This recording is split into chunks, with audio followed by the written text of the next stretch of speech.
Hello guys, welcome to back to my channel Ritu Roy official. তো আজকে আমি যেতে চলেছি একটা প্রিয় জায়গায় যেতে চলেছি, তো ভিডিওটা তোমরা দেখতে থাকো। এই তো আমরা বেরিয়ে পড়েছি, রাস্তায় আছি, যাচ্ছি। আর হ্যাঁ, এই ভিডিওটা আমি এডিট করছি 7 দিন পর। এখানে যাচ্ছিল মাসি, বড় বাপ, বড় মা, ছোট বুনু, বড় বুনু, দিদি। তারপর আমরা মারুতি উঠে গেলাম, তারপর তোমরা দেখতে থাকো।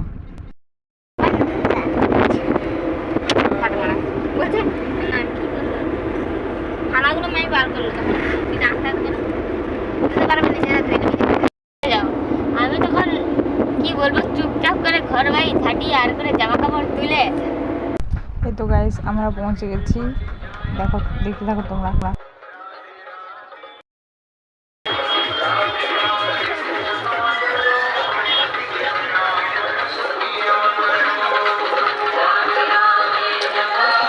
আমার সাথে কে কে বলতেছিল, আমার বোন, 2 বোন, দিদি, বড় বাপ, মাসি, আমি।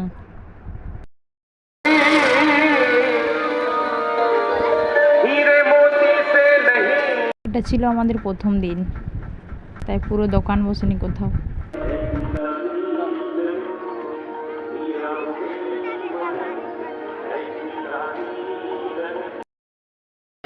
তোমাদের দেখা যাবে সবচেয়ে সুন্দর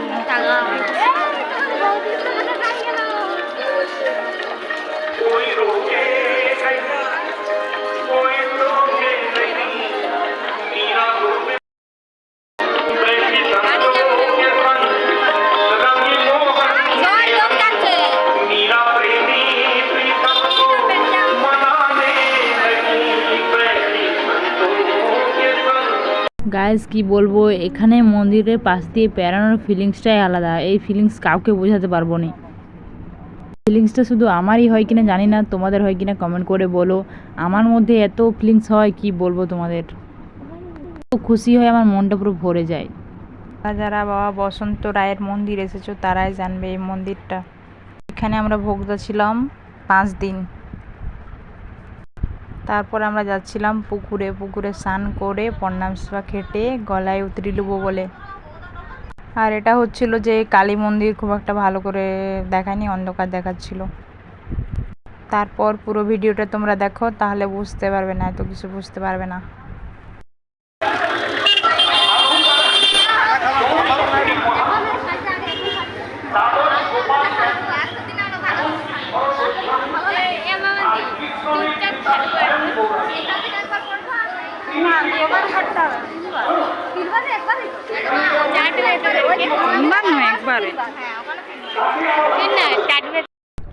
তারপর আমরা যে আমাদের যাবতীয় যা জিনিস আছে সব মাসিকে ধরতে দিলাম, তারপর স্নান করলাম।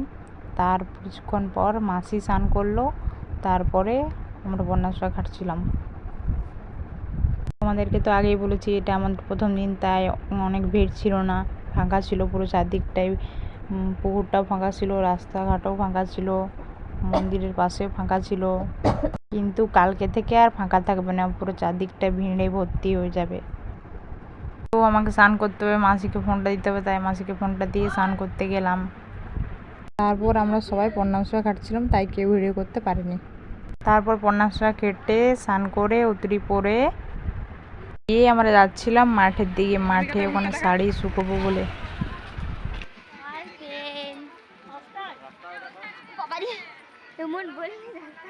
রাস্তা আমি ঠিকই দেখতে পাচ্ছি, কিন্তু শাড়িটা ঠিক। আমরা এখানে শাড়ি খুলে শাড়ি শুকোচ্ছিলাম।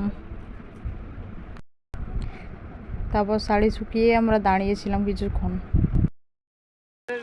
গাইস দেখছো, এরা নিম পাতা নিয়ে কোথায় যাচ্ছে? নিম পাতা নিয়ে কোথায় যাচ্ছিস? দেখো, আমরা নিম পাতা নিয়ে যাবো পুজো। কি পূজা করতে হবে সেটা তো বল।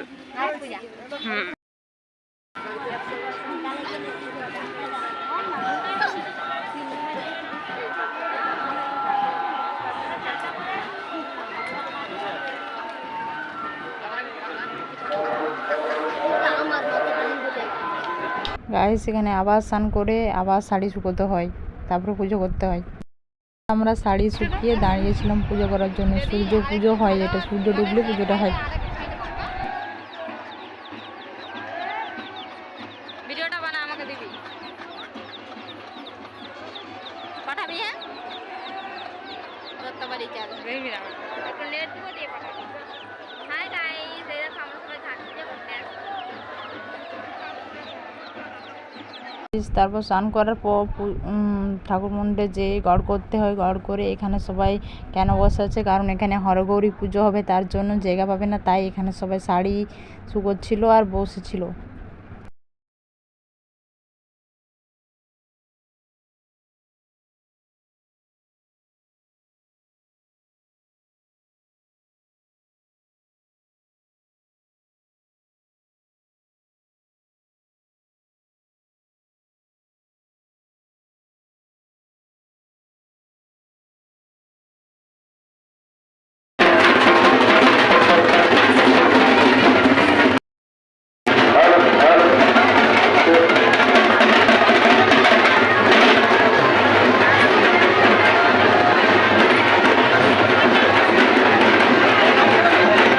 তো এখানে সবাই পুজোর জন্য বসে পড়েছিল, দিয়ে পুজো হবে বলে বসেছিলাম আমরা।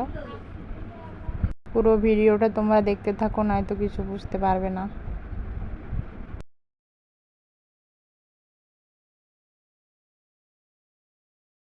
নম ঝাবেশ্বরায় শিবায় নৈমিত্য নম ঝাবেশ্বরায় শিবায় আজ শুনিও নম ঝাবেশ্বরায় শিবায়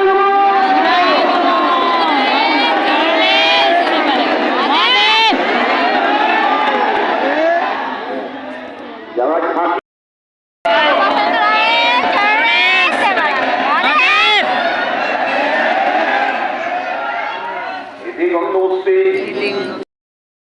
আর এখানে 1 ঘন্টারও বেশি হরগৌরী পুজো হয়।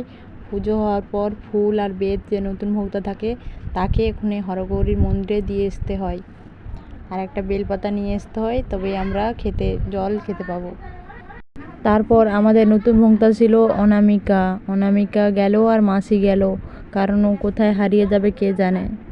তারপর এখানে সবাইও যাচ্ছিল একে একে ফুল নিয়ে ওখানে ঠাকুরে দিতে।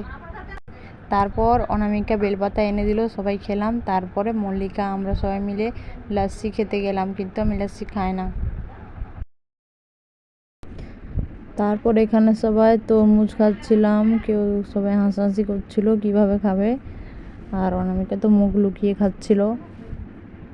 আমি খাচ্ছিলাম, আমাকে তো দেখতে পাওনি, আমার হাতটা তোমাদেরকে দেখাতে পারি, কারণ সবাই সবার মতো খাচ্ছিল, কে ভিডিও করে দিবে। আমরা হবিষি খেতে গেলাম, তখন বাজছে রাত 11টা। 1 ঘন্টা বসে হবিষি খেতে পেয়েছিলাম।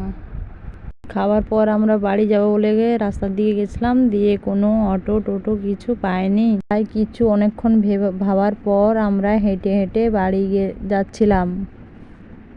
তারপর এখানে অনেক গল্প করে করে যাচ্ছিলাম, আর ওখান থেকে হচ্ছে 7 কিলোমিটার যেতে হয় আমাদের।